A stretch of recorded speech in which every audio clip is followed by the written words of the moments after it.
Welcome to the Intercut podcast, the weekly show going over the TV, movies, and entertainment that people can't cut away from. I am your co-host, Zachary Shevich, and joining me, one time I threw up and he caught it in his hands because he loves me. It's Arturo Zurita. That's what I do. We go back. I always laugh when people go like, "Oh, I know you had a podcast. I didn't know you and this man had such a tight relationship with each other." We always joke that we're, are we still married? Are we divorced? I don't know what it is. I think we're on and off Happy again, Pride lovers. Month, pretty much is what we're saying over here yes. in this place. But we actually have a new person here, which he actually we recorded one back when we did Endgame and Battle of Winterfell. Mm-hmm. Right. But we had technical issues with that, so everyone's saying Endgame. It's coming. It's coming. Yeah. We're working Endgame on is one of those movies where you don't need to cover it opening weekend because everyone else has got that. Mm-hmm. You take a little bit. You know I like using clips, so I'm just waiting for that to get a little bit. Yeah, if we're more not first, footage we're out going to there. be best.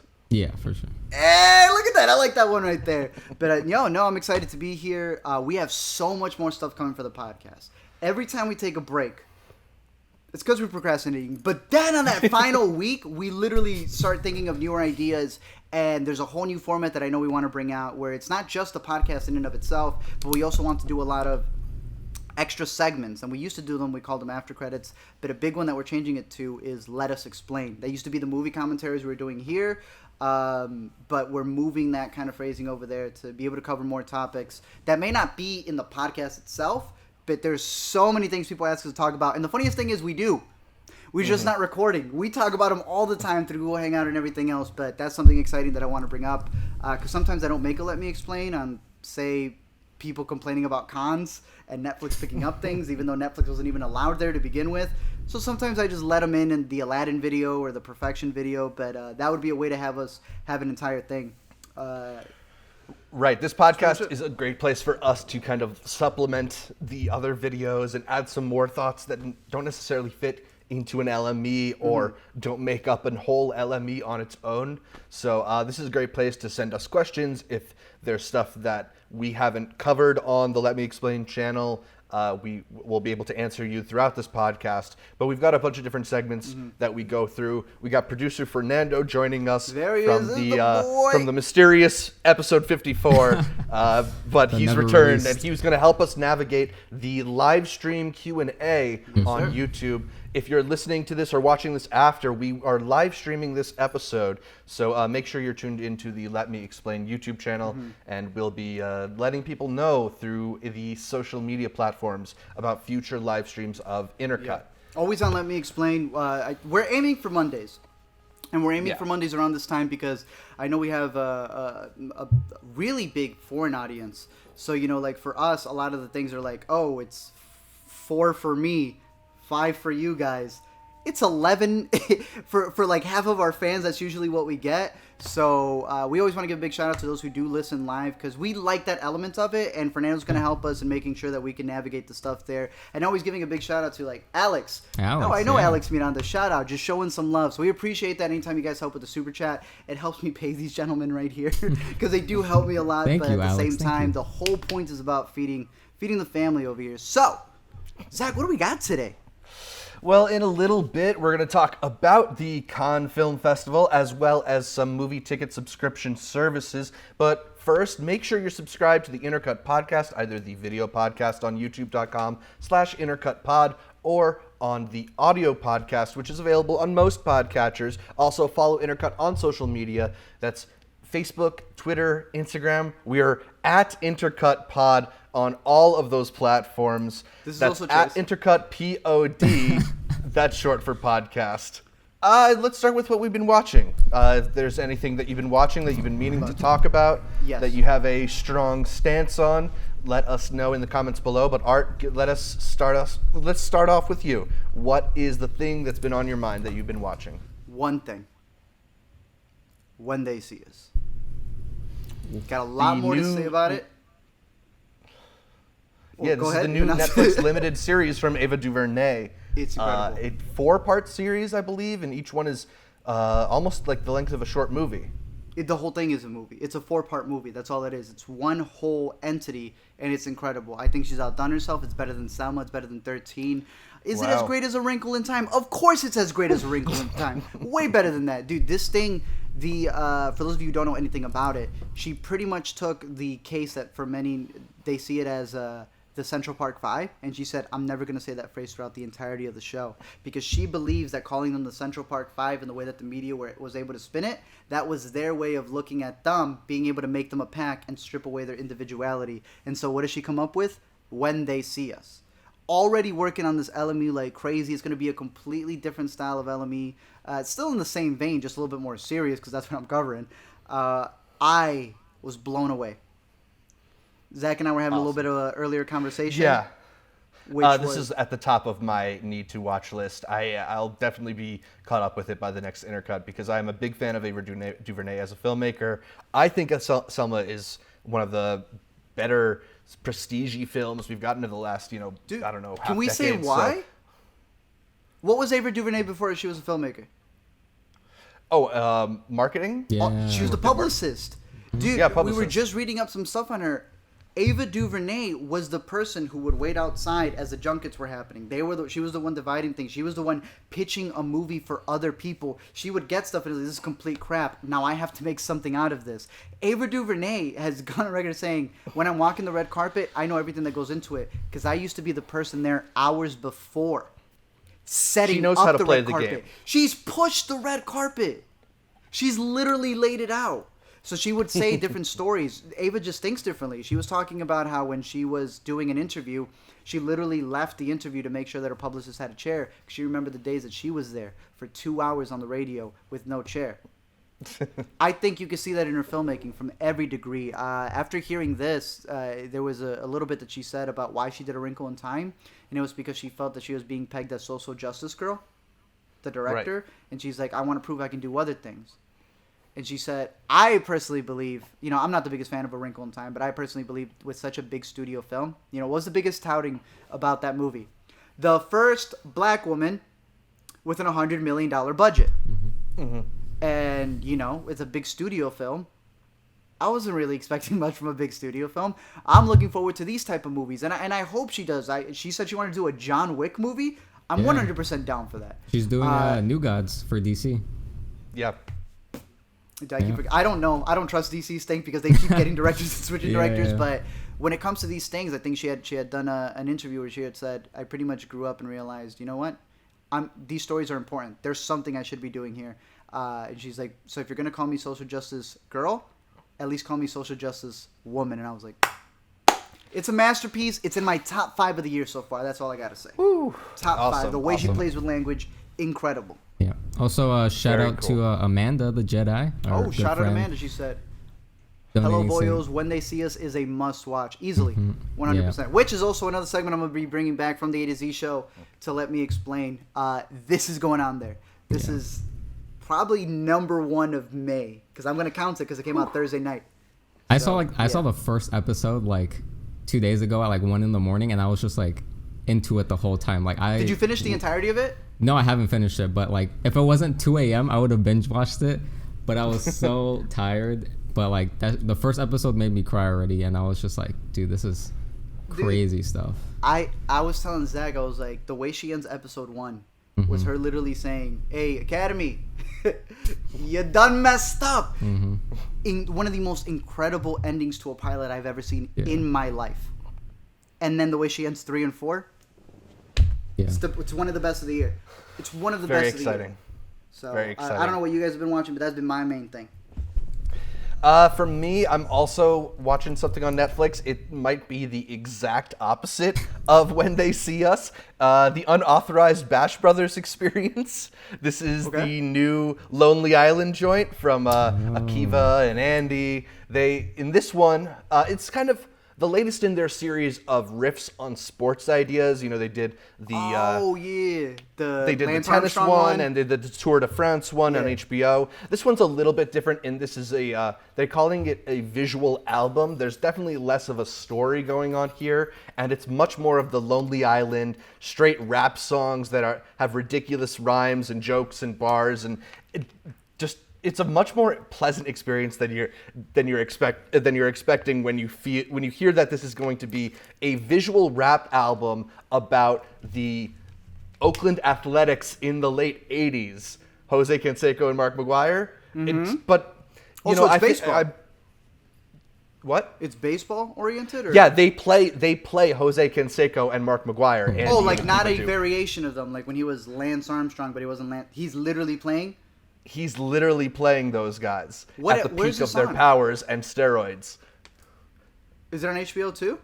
No, it's on Netflix. So they've Oh, okay, swapped okay. over to Netflix. And for me, this is just like another chance to sort of spotlight the really great work that the Lonely Island team has done. They- you know, Pop Star Yeah. is, I think, a super underrated comedy, one of the more Just underrated went viral comedies. for a random reason a couple of like a month Exactly. ago. 'Cause Yeah. there's all these really great little bits that I don't know if necessarily got fully appreciated at the time, but Andy Samberg has been for years putting out these really interesting musical hip hop comedy hybrids that are really fun and don't kind of skip. I think there's a lot of musical comedy that kind of skips on the music or skips on the comedy or is just obviously a joke. I feel like he does a really great job, he and the whole Lonely Island team, of finding that middle ground where it has a lot of solid humor in it, but it's also referencing things and it's also just, you know,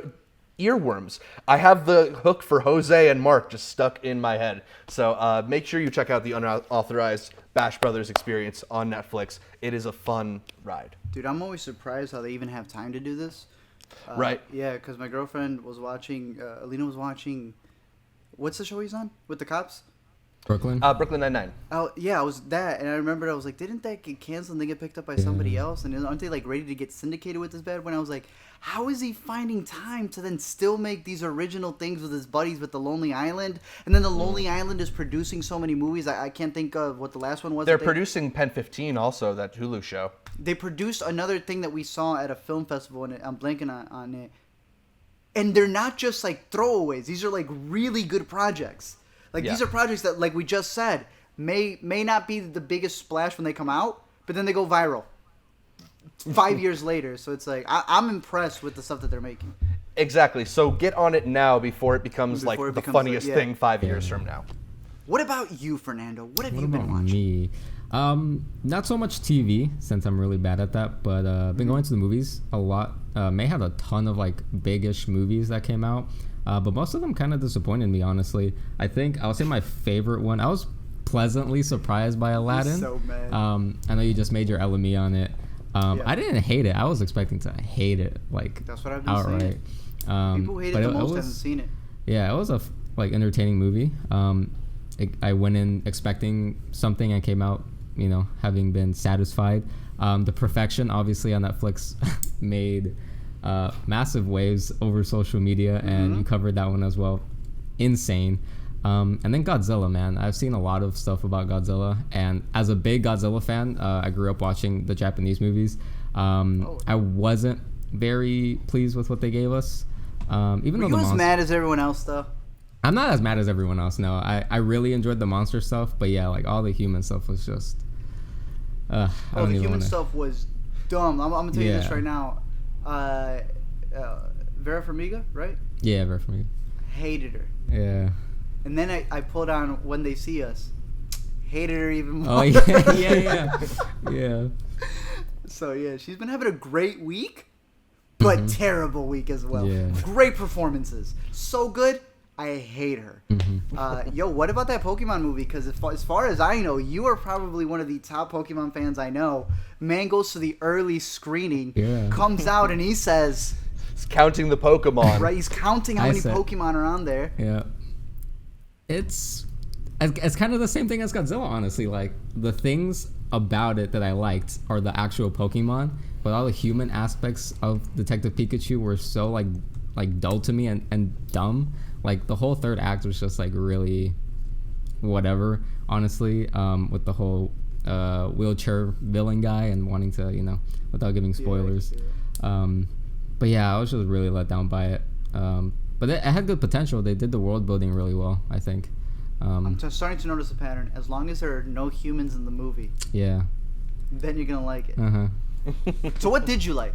What did that? Rocketman. Rocketman's really good. Oh, okay, the one that I Yeah. haven't seen yet. Yeah, that's the one Rocketman's movie in theaters really I still gotta enjoyable. catch. You know, I'm not a crazy Elton John fan, obviously not of my time. I'm way too young for that. But His music's really good. Taron Egerton does a really great job and actually sings, unlike someone else. That was the thing. I was listening to some music throughout the weekend, and I was like, did Elton John release new? It's the album, and I was like, Taron Egerton? Yeah. Then I remember he killed it in Sing.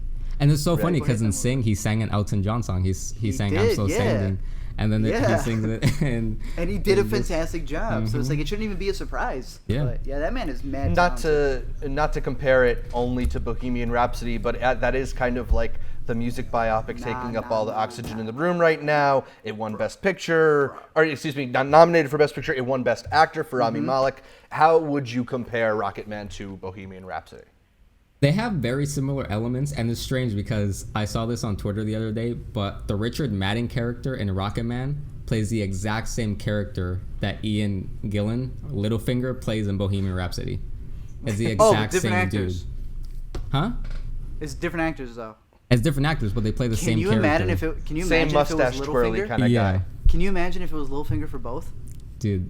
Wouldn't it be insane? What if this ends up being the biopic cinematic universe and they just combine everyone? Kind of like when they had Tupac and Snoop appear in the other movies like that.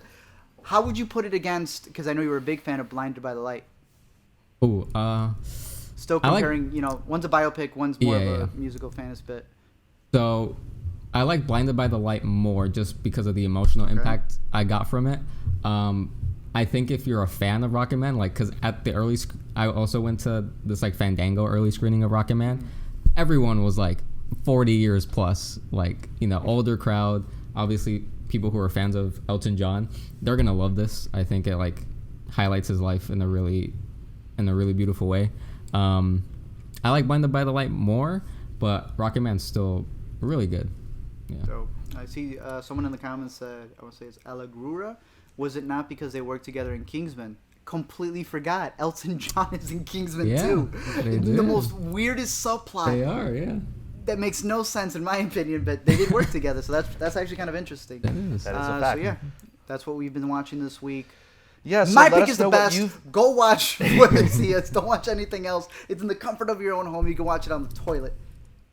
Let us know what you've been watching in the comments below on YouTube or by shooting us an email. The address for that is intercutpod@gmail.com. We are going to move on and talk about the latest happenings in the entertainment industry in a segment we call Yay or Nay, starting with the Cannes Film Festival, which wrapped up at the end of May, and the major awards went to a lot of major directors. Bong Joon-ho's Parasite took home the Palme d'Or, the top prize at Cannes, while the Dardenne brothers won Best Director for their film, Young Ahmed. The latest from Pedro Almodovar earned Antonio Banderas a Best Actor award, and many critics thought Best Screenplay winner Portrait of a Lady on Fire was one of the most notable films in the festival. But Art, yay or nay, you're more interested in any one of these movies than Quentin Tarantino's Once Upon a Time in Hollywood, which also premiered at Cannes. Yeah, I think Parasite. The Lighthouse not win anything? I don't believe it did because I think it was playing in part of Critics Week. Yeah. Oh, so I wasn't don't even think it was eligible for these awards. It didn't win Doesn't any matter to me. major award, but it won the best reviewed movie for the Critics Night. So that is why The Lighthouse, then Parasite, and then Tarantino. So I would say it's a nay for me. I'm excited for Tarantino, but at the same time, I'm more excited for the other two, specifically because of the performances. I've heard Robert Pattinson's performance is incredible. Our boy Carson, he said Defoe's performance was the best of his career. And this is a man who saw eternity at its gate, okay? We're talking the one of 5 people who saw that movie last year, okay? And he liked it. He put it in his top 10. So when he says this, I truly believe him. Yeah, The Lighthouse is the latest from Robert Eggers, and Robert Eggers previously did The Witch, which was, of course, a big hit at Sundance, and a lot of people are really big fans of that movie. I think there's a lot of reasons to be excited for more work from the guy who made The Witch, and from everything I'm hearing, The Lighthouse is going to be a really interesting film, a really kind of absorbing, unique type of movie. But I'm with you in that I think maybe my most excited is Parasite. Shout out David Ehrlich. He said that is Bong Joon-ho's best film now. And when you say that about a dude who made The Host, Memoirs of a Murder, Memoirs of a Murder. Okja, Snowpiercer, right? Yeah. like, and Okja was one of your favorites of that year. So yeah. So that's some big words. So if you're throwing out stuff like that and it's winning Palme d'Ors, I am immediately going to become more excited for Parasite and anything that Bong Joon-ho does, really. So yeah, a lot of things to be excited for out of Cannes, not necessarily just the Tarantino. Yeah, I I'm agree. also really looking forward to Portrait of a Lady on Fire. Also because Neon picked that up too, and positioned that in Neon's December. the best one right there. Yeah, Neon's great. In December. Ooh, December, Neon yeah. also. Wait, who picked up Clemency? I always said it wrong. Neon. The winner of Sundance. Yeah. Neon A24. I don't know how many times I need to repeat this. Neon's to you got guys. a lot of bets I don't this year. know how many times I need to repeat this to you guys, but yeah. Yeah. And then Speaking. I Go ahead. was just gonna say Parasite is coming out October in the U.S. Hey, look at him with the dates over here. Who picked that one up? Neon. Parasite's Neon, dude. Parasite is Neon. Dude. It goes Neon, Warner Bros, Disney. Speaking of movies that got picked up from the Cannes Film Festival, Art, I know you wanted to talk about a film Twitter controversy that bubbled up as a few movies that were at the Cannes Film Festival ended up being picked up by Netflix, including the what was it? The second prize winner, Atlantics. Yeah. What was that? Atlantique. Atlantique. Yeah. Art, what did you think about? Oh, this ain't even a yay conversation or nay. around You're just asking. No. me. You want me to- I'm just adding this on. Hey, I'm letting so you go. So I see you liked my thesis that I was given before this. I have this little theory. It's not even a theory. This is my statement here. I have noticed that for whatever reason, this isn't for my audience. Like the viewers who watch Let Me Explain, they know what's up. Critics forget that they watch movies for a living, and families don't. So when they're going to the theater, it's for a completely different reason than, the studio didn't have my seat ready. No. Like, I don't even have that. Sometimes I'm blessed with the opportunity to have a pass, for a festival or something. I pay for every damn movie. I find it funny when critics are like, what? No one's watching Booksmart. Dude, you saw it for free at South by. You saw it for free. You're not even supporting Booksmart. Some did. I'm not speaking for those. I always hate the people who come over here. If the shoe don't fit, it's okay. Then join me. Here's what I'm getting at to these other people. There are some people who, one, have realized with the Booksmart scenario, why is no one watching Booksmart if we reviewed it well? Maybe it's because you have zero influence whatsoever. That is not a bad thing. But now we're seeing what happens when some people get denied to be able to go to these press screenings, which a press screening means they're for press, the media, people who can get the word out there.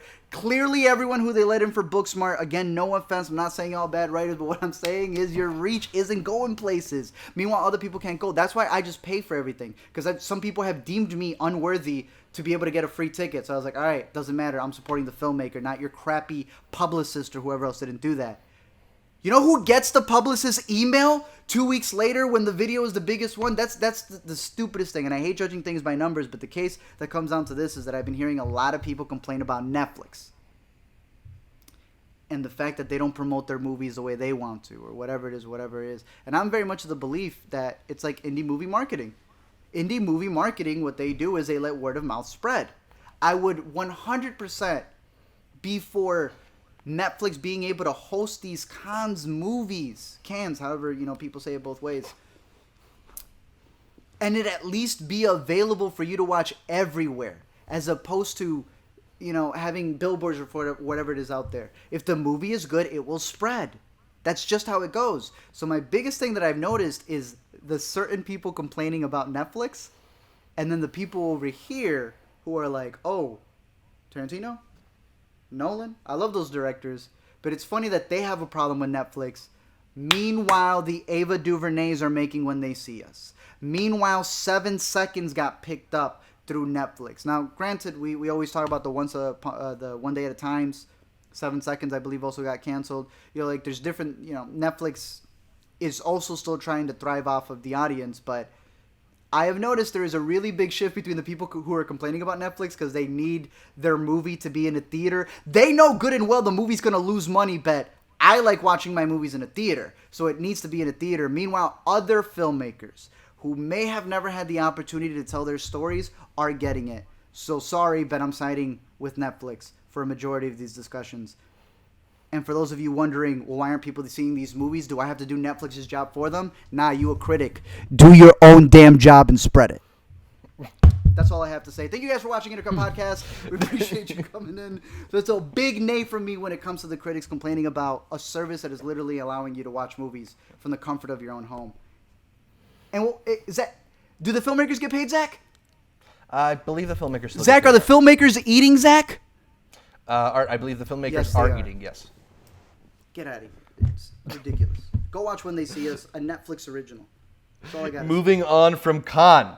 In a busy few weeks for movie ticket subscription services, Sinemia abruptly stopped operations, AMC's A-List raised its prices a couple of dollars in 15 states, and Alamo Drafthouse unveiled a new unlimited movie plan for $20 per month. Art, you released a Let Me Explain on the Sinemia shutdown, but yay or nay, the Sinemia shutdown was the biggest piece of news in movie ticket subscription services.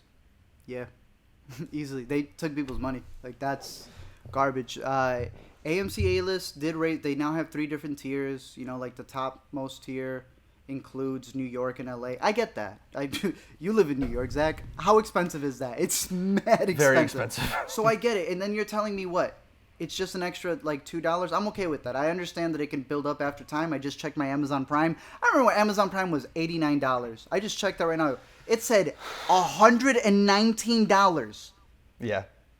September. That's what a lot of these services do. Is they start Sneak with up on you. lower prices to try and get different people to sign up, and people think, oh, it's such a good deal, and then they slowly raise the price of it over time. I mean, there was a time when Netflix was much cheaper than it is now. When they keep on increasing their prices too.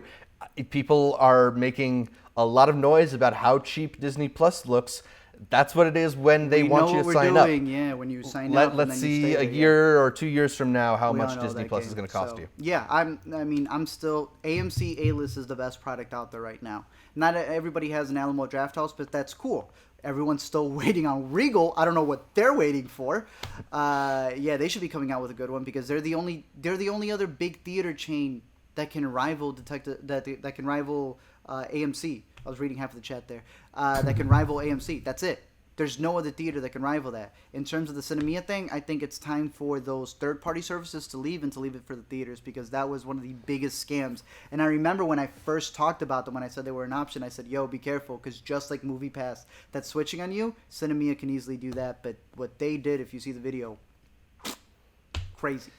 Yeah, and I think that's ultimately what this news kind of is. It's sort of maybe a death knell for those third-party services and kind of the final straw that's going to make this movie ticket subscription thing be more of a theater-based operation moving forward.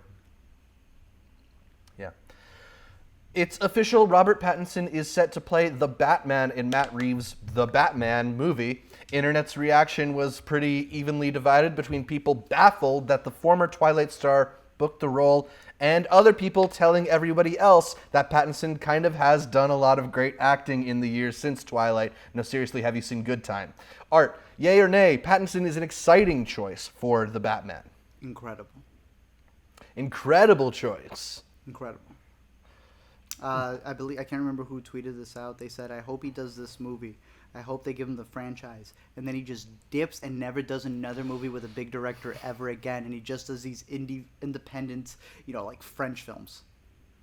More High Lifes after this. Just more High Lifes and Good Times after this. Yeah. I'd be down for that. We've been on the side of Robert Pattinson for the longest time. Some people have only seen Twilight and think he's done nothing since. Yeah. But that said, there's some good Twilight jokes that I retweeted one of them that I thought so funny. What did they say?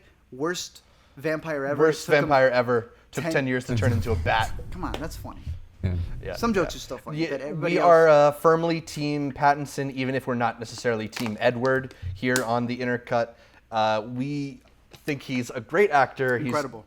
And when you look at the stuff that not only him, but Kristen Stewart, and I'd throw Daniel Radcliffe into this too, the way that they've gone about their careers post mega young adult franchise has been to elevate the work of either really renowned directors who don't necessarily get good funding, or working with young directors, first-time directors, new filmmakers, and putting a big spotlight on those voices. So I'm really a big fan of the work that Robert Pattinson has done post-Twilight, and if Batman gives him the kind of paycheck where he feels he can go fuck off and make another few crazy movies, indie movies, Cosmopolises and stuff like that, awesome. I'm excited about that. So let me flip this to you on this side. Do you think he's going to be a good fit between Jason Momoa's Aquaman and Gal Gadot's Wonder Woman? Or do you think this is going to be a complete separate thing, just like Joaquin Phoenix's?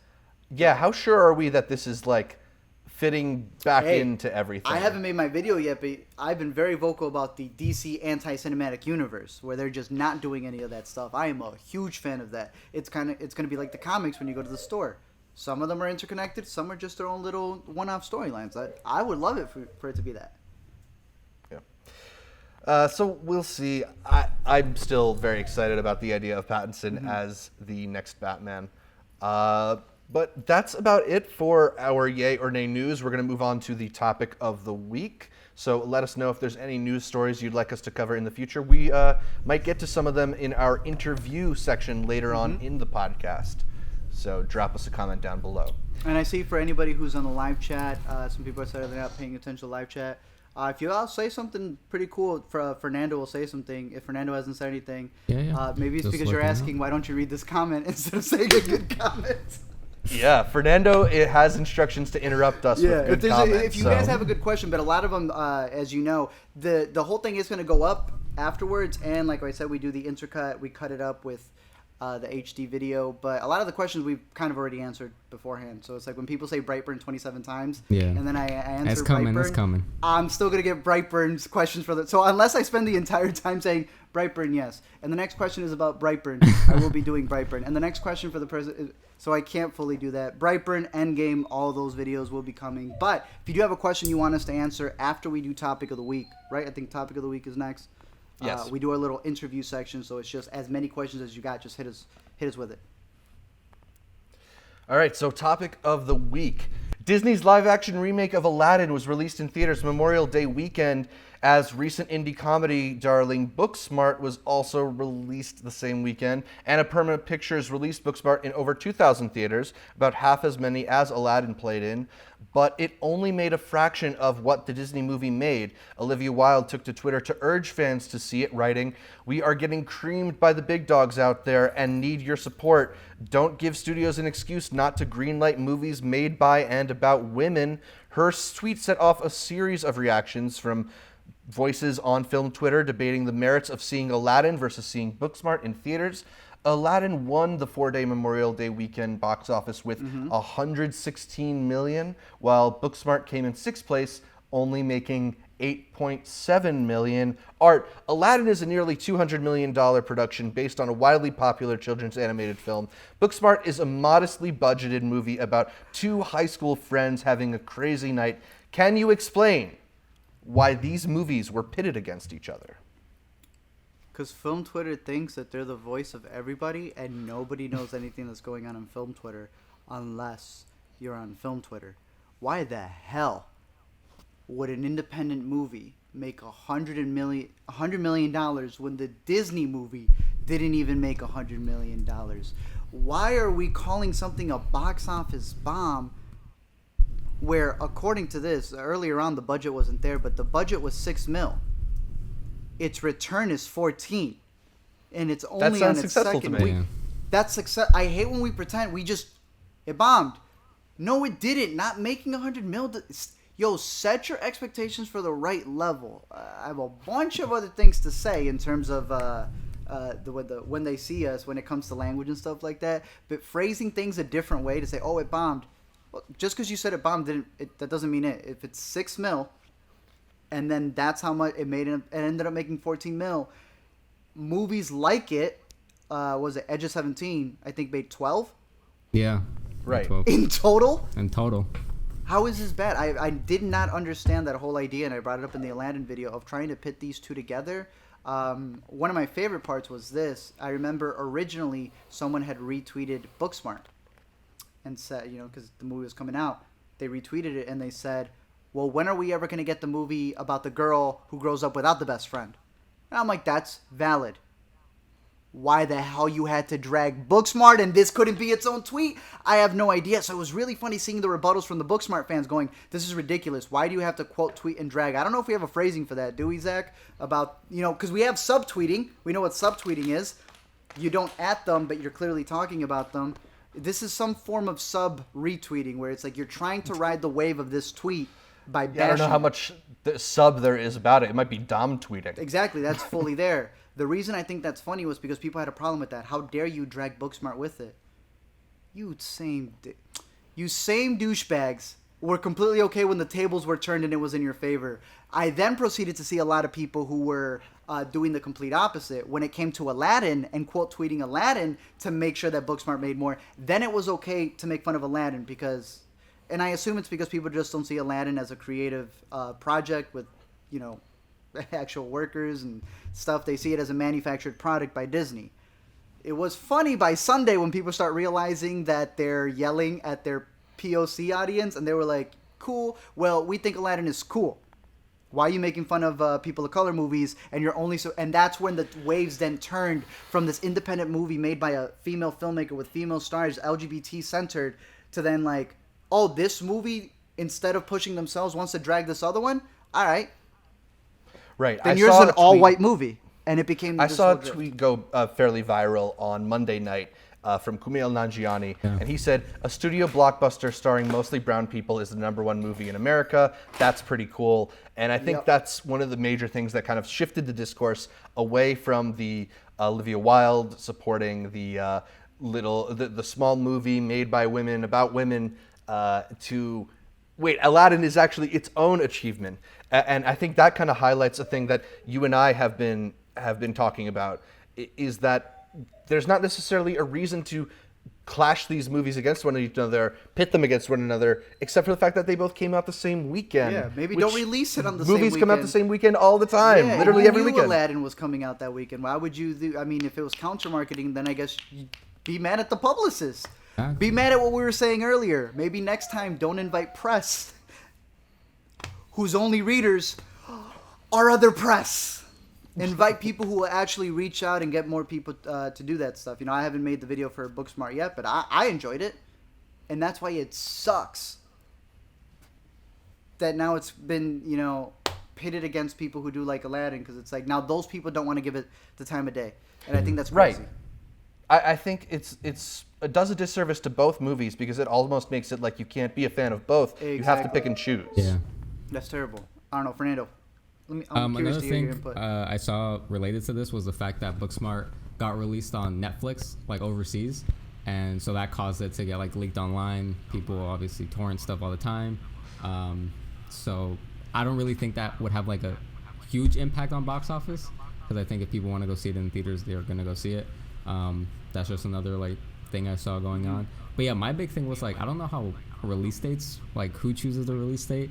The studios obviously do, but like, why put your movie in between Aladdin, Godzilla, John Wick?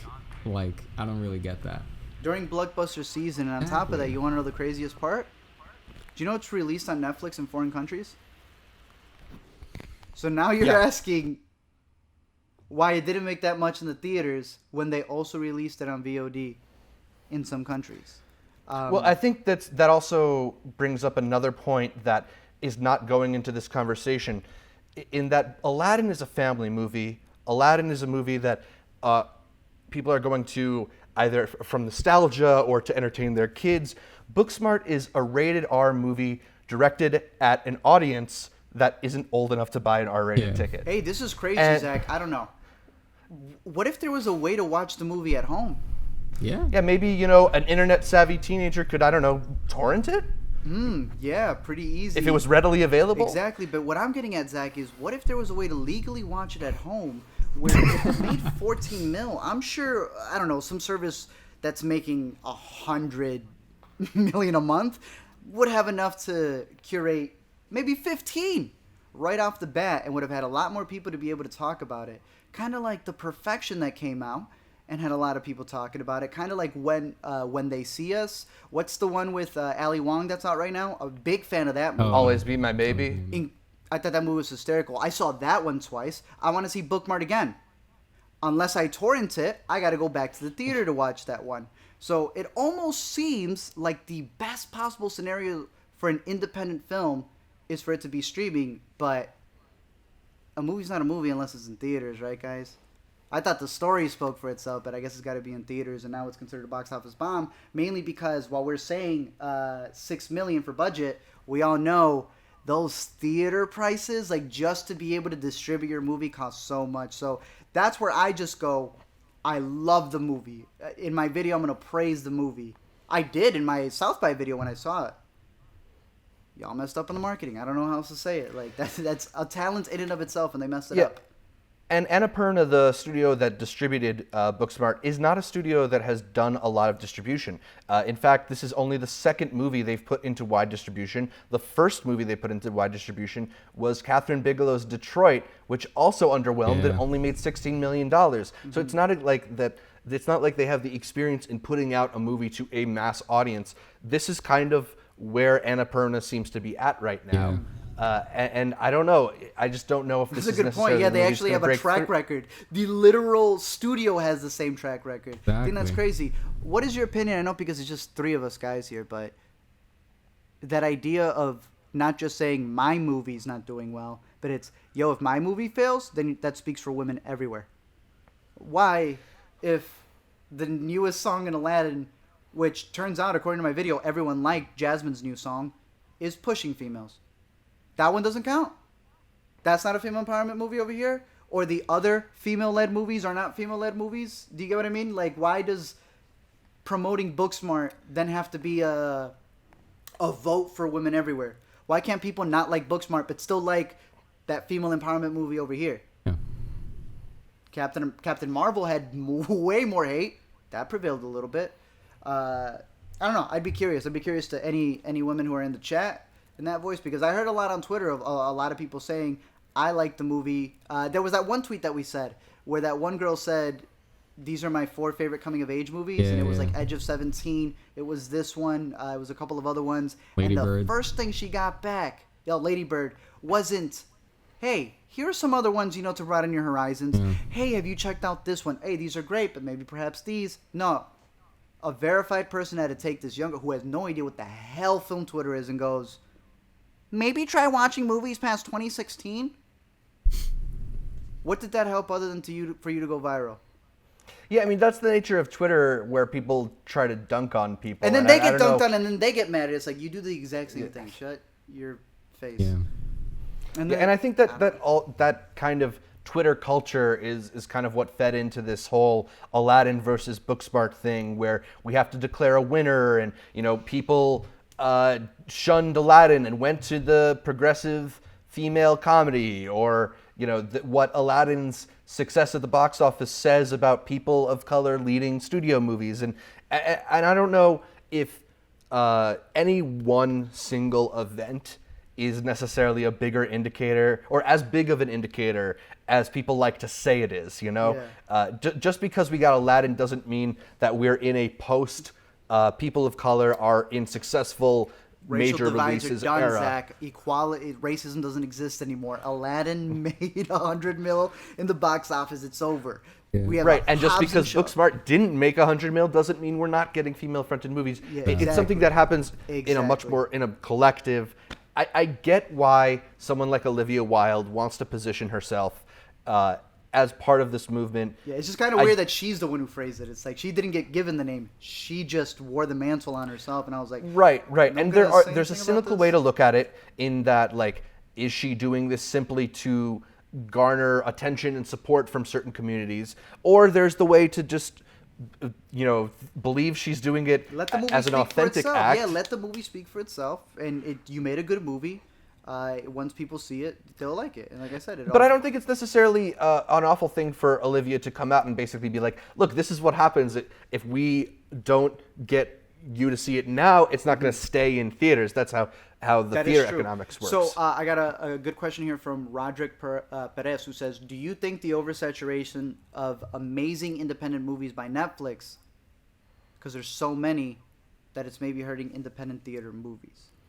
I want to say no, mainly because of Hereditaries and Searchings and movies that are independent. And I don't think so. I would say that it's the saturation of gigantic blockbuster movies that's hurting the films like Booksmart. If you look at what beat Booksmart this weekend, it was not just Aladdin, it was the third week of John Wick, and it was another week. I don't have it in front of me. I'm going to Detective pull it up. Pikachu. Yeah, another week of And Pikachu, Endgame, I think. and Endgame again. You know, it's these major movies that are taking up a lot of space at the box office. I don't think it's an indie film glut. I just think it's a film glut. Yeah. dude, I agree with you. We've said this before. That's why, I understand Tarantino's, Nolan's, and Spielberg's view. And that's mainly because they're the ones who make those blockbusters. And it's what we said. Is a family really going to go see Booksmart? That's rated R? Or are they going to go see Aladdin? Are they going to the theater to go see spectacle when they own their own OLED TV at home? You know what I mean? So it's like you can't really get the full experience of a blockbuster movie at home unless you got your own home theater system. That you don't need a home theater system for Booksmart. It's an independent small movie. It's almost like those. Yeah, you don't need a home theater system for Booksmart. You look at high school movies that are classics like Dazed and Confused, or there's a lot of them that are cult classics, and cult classics become classics after they're in theaters. Yeah. Talk about I think that's the destiny Literally. of Booksmart. Yeah, and I saw someone else who had tweeted that who was making fun of Netflix, only to then say later, hey guys, Booksmart's good, and I can guarantee you once it's streaming. Don't give props to streaming when you were just making fun of streaming for the cons things. That's the best way to put it. Cult classics become cult classics not in theater. So why do we put so much emphasis on box office when we know that there's still a whole nother tail end where it's going to be able to make money? And in fact, we've created a system where we don't have to even worry about wasting money. Just forget the theater experience. Go straight to the cult classic status. Go straight to becoming Bird Box. Go straight to becoming The Perfection. All of those movies that are there. You have so many options. Hulu, HBO. Take your pick. But you want to. But you want to be in a theater. I get it. I one day wish I can be right there on the marquee too. And But, I guarantee later, when Good Boys comes out, since that's being compared a lot to Superbad, if that does even slightly better, Don't say it is going to do slightly better. even And if then it, people if are it does going to slightly say, better, it's gonna resurface again. This conversation is gonna come back up. Yeah. because then it's going to be like, you see what happens when it's guys. Yeah. When it's dick jokes. Yeah. Exactly. We'll see. All right, so those are our thoughts on the topic of the week. Let us know what you think down below in the comments or by shooting us an email at intercutpod@gmail.com. That's intercutpod, intercut, P-O-D. That's short for podcast. We are going to move on to the interview section. This is the section where we take questions from viewers like you. Hopefully Fernando has been navigating the group chat a bit and pulling some questions out for us to keep this thing going. You can open up the floor to any new releases, any old releases. We, want to satisfy whatever curiosities you have, I guess. That sounds like weirder So than if I you have wanted. anyone, feel free to ask them. I do have two here that I'll start off with as more of them come rolling in, which is Eek says, why the hell are people trashing a coming-of-age movie versus a children's movie? Exactly. Yeah. As Zach said, other than the release weekend, Nothing in common. nothing in common. And that's funny. Interchange Aladdin with another movie, I'm sure they would have been like, wow, Godzilla. Yeah. Wow, against killing John Wick. Yeah. Natalie Saldana actually responded when I had asked. She said, "Girl here, Booksmart didn't look entertaining to me. I was those girls who just studied my whole life, and this movie just didn't appeal to me. I don't know what else to say." That reminds me of the Captain Marvel thing. Yeah. When was it the Mary Sue said, if you're a white critic and you're not a female, don't review this movie. And then all the female critics were like, I didn't like it. Are you saying I'm not a woman? It was a whole interesting debate that happened there. So yeah. I mean, like Fernando said, it's just gonna escalate. It's never gonna go away. All I'm saying is take a better route. I heard an interesting point on the Big Picture podcast. Is Booksmart just not a great title for a movie? No, that sounds so. You want to know what I think? Booksmart, an owl with a pencil and like a book and like one of those bookworms, Right. like An a apple? little Like worm. people keep comparing The it apple, to yes. Superbad, but Booksmart and Superbad give you very different feelings. Way different. So I don't know. We'll see. I see one that's from Let Me Explain's biggest fan. He says, do you think Disney is running out of ideas and going just to live action? Wait a minute. Did we find him? Yeah, he's right there. We found him. I saw him earlier in the chat say he changed his name to that. Damn. Hey, guys, Really we is. found him. Hey, we got him. Let me got explain him. his biggest fan right here. The rest of y'all can go home. Do you think that Disney's running out of ideas and going live action? I actually heard a really good rebuttal to this, and then I'm sure we'll all chime in with why none of us are really the biggest fans. I haven't been a fan of them since they started. I did not care for Alice in Wonderland or Cinderella or what was the other one? Jungle Book. Beauty and the Beast? Even Beauty and the Beast. I've all thought they've been okay. I haven't hated any of them. I just felt no purpose for them. People seem to have a lot of praise for them, and then they just stopped, and that's where I'm like, either stay consistent or be, Blue is the Warmest Color was a great movie, and now it's not, but y'all awarded it I did not know it won the Critics Award for Best Picture. Not the Academy, not this, the actual critics who are now saying it's bad. Forgot they have their own film festival, their own award circuit, and awarded it. Anyways, someone gave a really good point. I saw several people tell me this. Did you know Disney has a clause, Walt himself has a clause that he expected the movies to be remade or re-released? And to some, that's why they theorized the vault thing, that the re-release of something of being in the vault would be like, renewing it again. And then somewhere along the way after his passing, they realized, wait, we can just make these live action, and that also solves that thing. Especially when you realize, well, once we're streaming, we can't put things in the vault. All that needs to be open. So what's our new way of re-releasing? Live action. Almost like a Fantastic Four. We got to release a Fantastic Four or we lose the rights. Except here they don't lose the rights. Yeah. They just lose it being in the sphere of pop culture.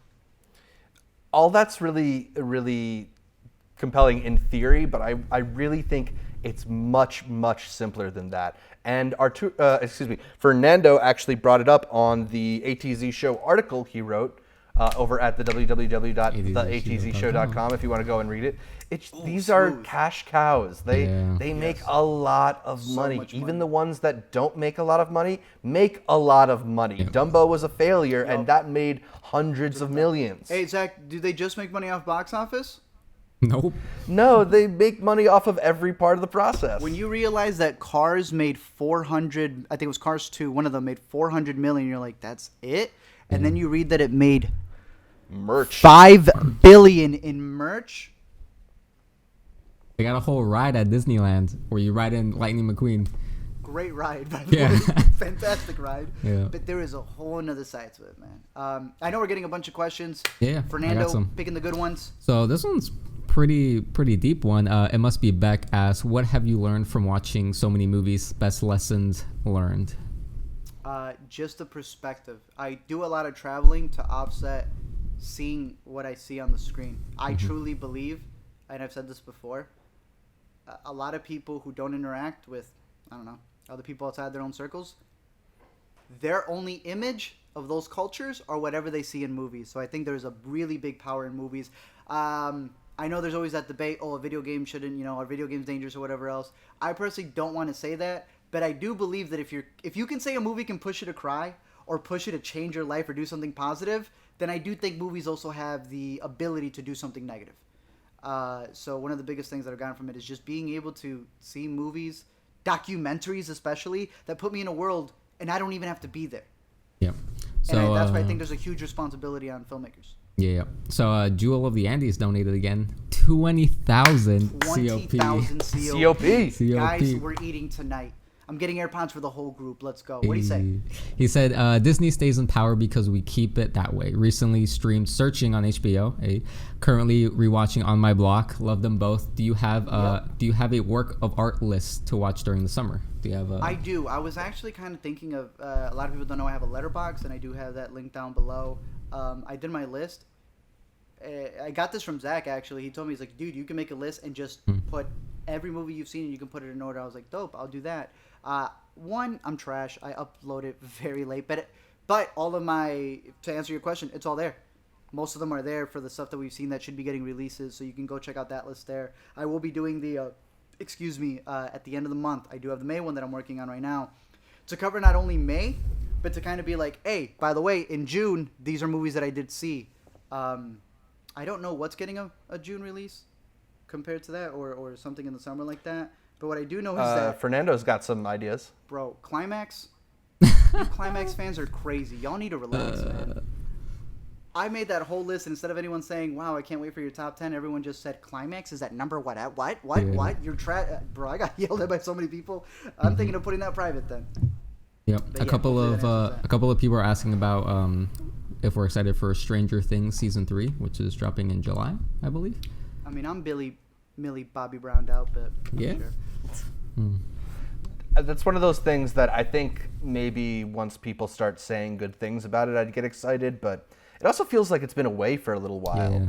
Right? Yeah.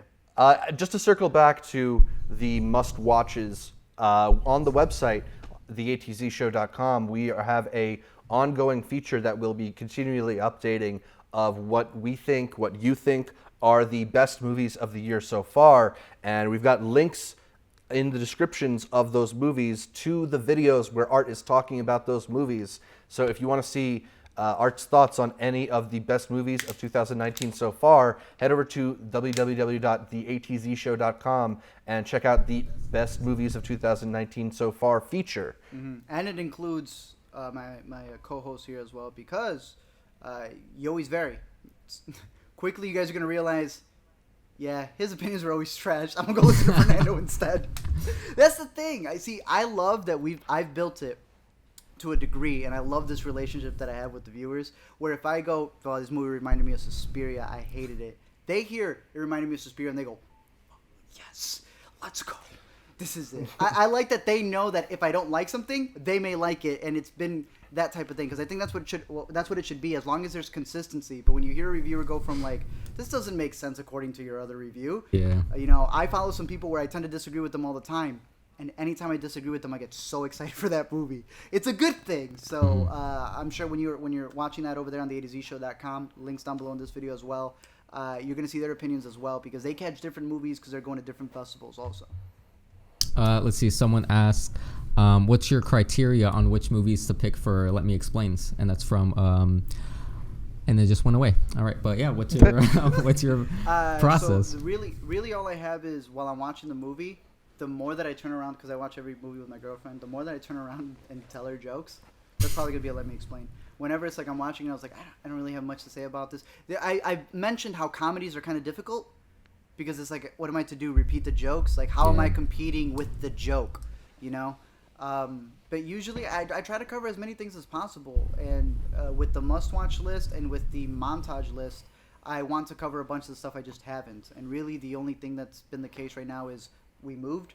I never even brought up why this looks completely different, but I moved. I have my own place, and we're practically moving everything into the studio still. But once we get everything settled, the amount of videos. We're already getting called a corporation, and it's just the boys and I. But once we start pumping out those videos even more, some people don't understand that us Mexicanos over here work really hard, and they're going to confuse that of having a whole BuzzFeed office, but it's just us and the boys, so yeah. Let's see. Someone asked, what's a horrible movie that you know is horrible, but you still love it? They say for them, it's The League of Extraordinary Gentlemen. For me, I'll say a movie that I know is horrible, but I still love is Wrath of the Titans, like the Greek gods movies. Yeah. We appreciate you being on the channel with us. I'll send you your severance package. Dude, I'm just Wrath waiting of the for Titans? them. I'm just waiting for Hollywood to make a good Greek god movies. Like I grew up reading the Percy Jackson movies, and when those movies came out, I was like, bro, what I had the bad hell? experiences with Percy Jackson when that came out. Interesting. So Liam Neeson as Zeus he's so good as Zeus. But, mine has I want to say Time Traveler's Wife. That's a very big guilty pleasure for me. Everyone always says it's one of the worst movies of that year. I don't see it, but I also haven't seen it in 5 years, so I'm sure when I rewatch it, I'm gonna go like, y'all allowed me to watch this and buy this? like people knew I liked that movie so much. I think I was given to me 3 times. Oh my gosh, what the hell? So yeah, probably that one, Time Traveler's Wife. What about you, Zach? I don't know if this really counts because, movies that you see when you're young shouldn't count. But I know a lot of people trash on Cool Runnings, and I kind of love Cool Runnings. That's not. Yeah, but that one's okay. Yeah, That one's not bad. but I love Cool Runnings. Like So. he reveals his tattoo. It says Cool Runnings. It's even got the skis on that. All right, what else we got? We'll answer a couple more before we start wrapping it up. Let's see. Yeah. Have you seen You Yesterday? Or See You Yesterday? We did. We actually Yes. covered it a Netflix little movie? bit in a previous episode, but I thought it was. And I am gonna do it. Let me explain on one of the big wrap ups that I do for Netflix movies. I think it starts off very corny, but they stick the landing. Yeah, They really we were stick kind the of. landing.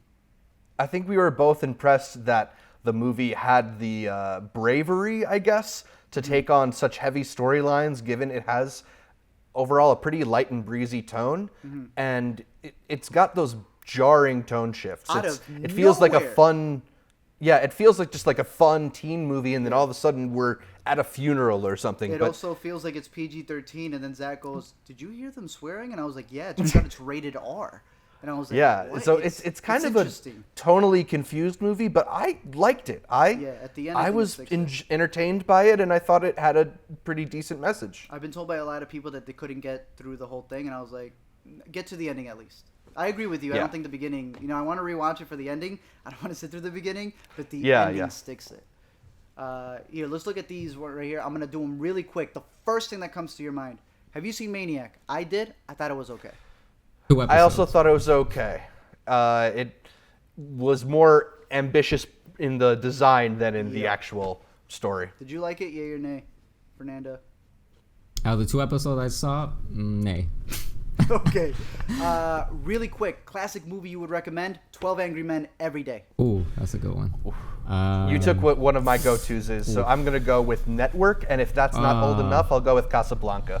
Come on, That's good Fernando. too. You're Ooh, showing your let's age. see. Godfather. Yeah. All right, that counts. I would have laughed if you would have said Inception. Have you seen Edge of the World? I did. I was watching in the background. Got to watch it again. Have you guys heard of this? It's on Netflix. Edge of the World with these kids.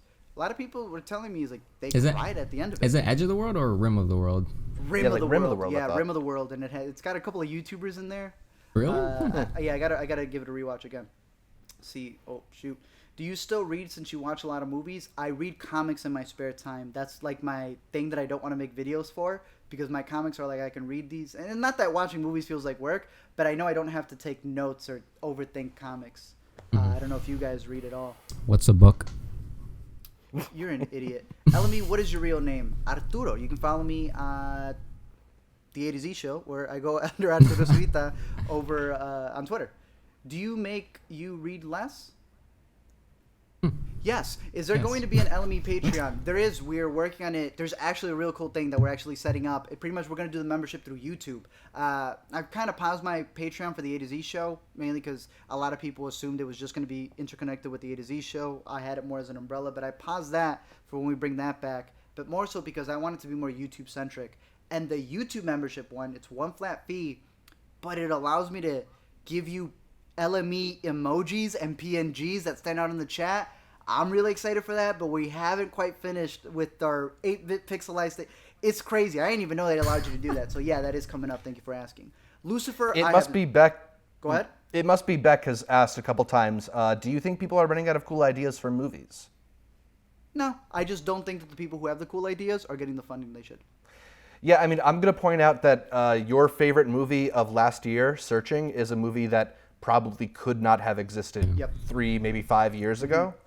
So as long let's as bring there's up that. new things There's happening. new things being created, dude. The other day I heard there was a part in the movie where they got into one of the jokes was the Uber. They were in an Uber and they start making out, and the joke ends up that they were in pool. I was like, that joke can't be delivered in the 90s. Yep. Like, you can't do that in a taxi. That can only work with the technology That was that the is always be my Uber maybe thing. and pool. Exactly, yeah. Yep. Best documentary ever. That's a difficult one, but I'm going to think of a recommendation to give you, and that is Dear Zachary. That's probably the saddest documentary The saddest ever. documentary I can think of. But yeah, I'm giving you one that will definitely impact you. My favorite documentary ever is Exit Through the Gift Shop. I think that's the kind of movie that like makes you question what even is art. That's pretty good. If you Fernando, I'm wanna- not gonna let you ask this one. I'm not gonna let you answer this one because someone just What? straight up grilled you. They said, No, I know, What's I- a book? Says the I one who saw 2 that minutes one. ago said he read all Percy I saw Jackson. that. Okay, so that was during my middle school times. What's a I'm book sure. is to like now, okay? Because Yeah, I don't he's read just- now. yeah, he But just dropped out of college. an intense documentary that I would recommend is Citizen 4, and that's looking at the Snowden scandal that happened. Yeah. It's like a thriller basically, but it really happened. So yeah, Let's see. Thoughts on Brick? I thought it was okay. I like it a lot. I like it. You ever read Fables by Vertigo? I have not, but that is definitely one of the big, long-standing ones that I would like to go back to. Will this podcast be up offline? It will. The live stream itself will be up for 24 hours, as I always keep it. And then by the end of the week, Zach takes the entire thing, makes a whole HD cut to it over on Intercut, which again, we got like You can 50 check out at something episodes. youtube.com/intercutpod or by subscribing to our social medias at intercutpod on Facebook, Twitter, or Instagram. All right, I'm going to answer 3 more right here. It says, what was the first film that stuck with you? I always tell my sophomore story where I had 12 Angry Men, early Nolan, Godfathers, a bunch of AMC classic movies. So those were, for me, it was a whole bunch. You guys? For me, The Usual Suspects was one of the first times I was like, whoa, a movie can mess with your head like that? Yep. Yeah, What about you, Fernando? for me, early on, Star Wars obviously was the first thing that like became like a fan of, I would say. And then as I got older, a movie that stuck with me forever is Her. I would say it's one I go back to. All right. Final choice. 2. Do you still get copyright strikes for reviewing movies, shows, and documentaries all the time? Check the Twitter. That's why I always say it's funny that movies like to like Mm-hmm. my tweets or I'm promoting the movie and I still can't even get the measly. Yeah, usually I leave it up because I'd rather me get my opinion out there. I paid for the movie. Like, I already paid for the movie, and then I'm still making them money off of the edit I made. It's crazy. That's why anytime I ever see anyone in the comments and, the viewers, you ever see that foolishness in the comments when someone goes like, oh, you don't know anything about movies? Boy, shut your only pirated or Mr. Press, I only get stuff for free face out of here. No. But I almost, like, what am I supposed to do, gloat about that? Like, I only complain about the copyright strikes when it's something like the one that recently happened where it pissed me off because they were literally stealing a story from a deceased person. So, yeah. Final one right here, and I like this one because it's actually a little bit different. What do you think of the new upcoming gaming consoles? We'll wrap it up with this one right here. Gaming. Ooh. I personally am super excited because I see so much versatility coming. I believe that they're going to allow you to not only play 4K video, but they're going to this new set of gaming, I think is going to revolutionize everything. I personally think so. Yeah, for sure. I'm a huge gamer. I can't wait for the PS5 or whatever they're gonna end up calling it. But I really think that between the different competing gaming consoles, they're gonna go for crossplay, which I think is a huge thing. I mean, they announced with the new Call of Duty, they're gonna do crossplay between PS4, Xbox, and PC. So that's something that we've always wanted. Now, at that point, it won't even be to the point where, I used to be an Xbox guy. I got a PS4 because all my friends had PS4s, right? But now it won't even matter. You made a good decision, then, yeah. But now it won't matter, yeah. Yeah. You should still get the PlayStation, but you're right. Yeah. Zach, I don't know, do you have any opinion on this? Are they still making a new FIFA? Yeah, they make one every year. I don't know how. Okay, I don't know how different Can it we will agree be. on one thing? but- Can we agree probably on get one one. thing? And I gave Zach a whole 30-minute dissertation on this. Nothing will ever beat the PlayStation Portable. PSP God. for the win. It was an iPod for its time. It was a video gaming system for its time. It played movies. It had access to the internet. Young little Art back in the day, that was his first access to the internet. Didn't have a laptop. PSP will always be the greatest console of its time. You had a PlayStation Portable, and someone had a PlayStation 2, you could play the exact same game, but they were stuck back home. You could go on the subway, you could go on the bus, you could do That's whatever true. you want. PSP was trash. Bartek Champ, it was nice having you on the platform. I appreciate you. PSP was the greatest thing. It was probably the best piece of technology I ever owned, next to my iPod Touch. But yeah, that's pretty much it. Zach, wrap up this episode. All right, so are we going to leave people with a pick for the week? Sure. Yeah. You know mine. When They See Us. Watch it at home. Yeah. Ain't even gotta leave the house. I'm going to go with another thing on Netflix that I haven't mentioned yet. Something that I did mention on a live stream briefly, but it didn't end up in the full podcast. I Think You Should Leave, the comedy sketch show with Tim Robinson. He keeps recommending this to us in the chat, and I'm like, who needs to leave the chat? I'm gonna second this. It's so funny. The scene with the chips. I have played that for Alina about 5 times. What? Every time Alina and I do something, we just go, what? What? The one that's riffing off of the Walk the Line scene where the bones are their money is just the funniest thing in the world to me. This is just a hilarious show. Tim Robinson used to be a writer on SNL. He talked about how a lot of these were ideas that he's had for years that didn't get onto SNL. There's an amazing sketch with Will Forte. There's an amazing sketch with Vanessa Bayer. It's 6 episodes. Each episode is only 15 minutes long, so it's very easy to just breeze through it. If you don't like the first episode, just quit. You're not going to like it. Yeah, it's not going to get any better for you if you don't like the first episode. But I think you'll like the first episode. It's really funny. Fernando, your pick? I think I would say probably Rocketman if you want to go to the theater. That's probably the best movie out right now, unless you want to, see Endgame again and help it beat Avatar. Yeah, help independent film. Or watch John Wick 3. Yo, John Wick 3 surprised me. I am making a video on John Wick 3 for those who said. But that's pretty much it. Zach? Yeah, you can listen to every episode of the Intercut podcast on iTunes, SoundCloud, or your favorite podcatcher. I like Overcast, and then make sure you're subscribed not just to the audio podcast, but to the video feed as well on our YouTube channel at youtube.com/intercutpod. You can watch our bright, smiling faces as we break down the latest happenings in the entertainment industry. Please leave us a comment, like the videos, consider heading over to iTunes and giving us a 5-star review. And like our Facebook, Instagram, and Twitter pages, all of them are at IntercutPod to get updates from us throughout the week. Art, where can people find more from you? Right here on this channel. Right here on this channel.